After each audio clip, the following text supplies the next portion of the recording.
సంవత్సరాల తరబడి ఎన్ని మందులు వాడినా మీ మోకాల నొప్పులు తగ్గట్లేదా? ప్రాణ పెయిన్ క్లినిక్ లో అత్యాధునిక చికిత్స. Gudivada Gudlavalleru engineering college ladies hostel బాత్రూంలో హిడెన్ కెమెరా వ్యవహారంపై విద్యార్థులు భయంతో వణికిపోతున్నారు. రహస్యంగా ప్రైవేట్ వీడియోలు తీశారనే వార్తలతో వారిలో ఆందోళన వ్యక్తమవుతోంది. ఆ వీడియోల్లో తమ వీడియోలు ఉన్నాయేమో అని తీవ్ర మానసిక వేదనకు గురవుతున్నారు. తాజాగా కాలేజ్ విద్యార్థిని మాట్లాడుతున్న ఆడియో బయటకొచ్చింది.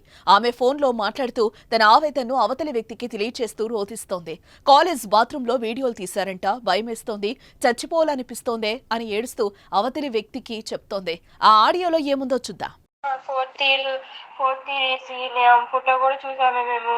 ఆ అక్క అంటుంది రండి చూసుకుందాం, విత్ ప్రూఫ్లు కూడా ఉన్నాయి అని చెప్పి తెగించి చెప్పేస్తుంది. గ్రౌండ్ ఫ్లోర్ 5th ఫ్లోర్ ఏదో అంటున్నారే, భయం వేస్తుంది. 2 months నుంచి పెడుతున్నారంట, 300 వీడియోలు పెట్టుకొచ్చినాయంట. ఉంది బాబు అక్క ఏమన్నట్లేదు. రండి చూసుకుంటాం అంటుంది. అందరు ఏడుతున్నారు, మాకు భయం వేస్తుంది. మా ఫ్లోర్ లోనే పెట్టారంట, ఏడుపు వచ్చేస్తుంది, చచ్చిపోదాం అనిపిస్తుంది బాబు.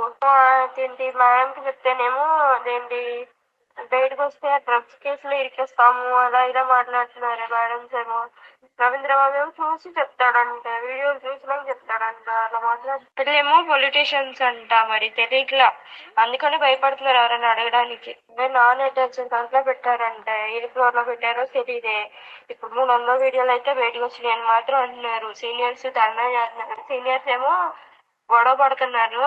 అది మేడం వార్డెన్స్ ఏమో కర్రలు పట్టుకుని ఎమ్మడి పడుతున్నారే, కానీ సీనియర్స్ చాలా మంది ఏడుస్తున్నారే.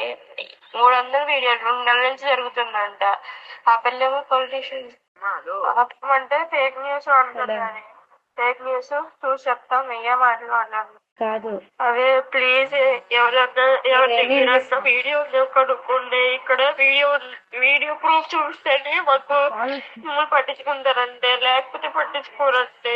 అసలు ఏడుపు వచ్చేస్తుంది. మా ఫ్లోర్ లో కెమెరా దొరికిందంటే వీడియో పెడితేనే మాకు ఏదైనా చేస్తారంట, లేకపోతే ఏం చెయ్యాలంట.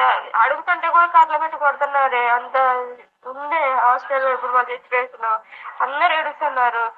సీనియర్స్ కూడా అడిగారు. సీనియర్స్ అడిగితే బాయ్స్ సీనియర్స్ అడిగారంట. అడిగితే వాళ్ళని డ్రగ్స్ కేసులో ఎక్కిస్తా అని చెప్పారంట ప్రిన్సిపల్. మానేసి ధర్నా చేద్దామని. మరి ఏమైతే ఏంటో ఏమైతే తెలీదు. అందరూ ఏడుస్తూ అయితే జరుగుతుంది. మా ఫ్లోర్ లోనే దొరికిందంట క్యామ్ కూడా. అది 2 months నుంచి అంట. 2 months నుంచి అంటే అన్ని ఫ్లోర్లు కవర్ చేసి ఉంటారు. మాక్సిమం 300 వీధులు అంటే ఎంతమంది అమ్మాయిలు ఉంటారే చెప్పండి.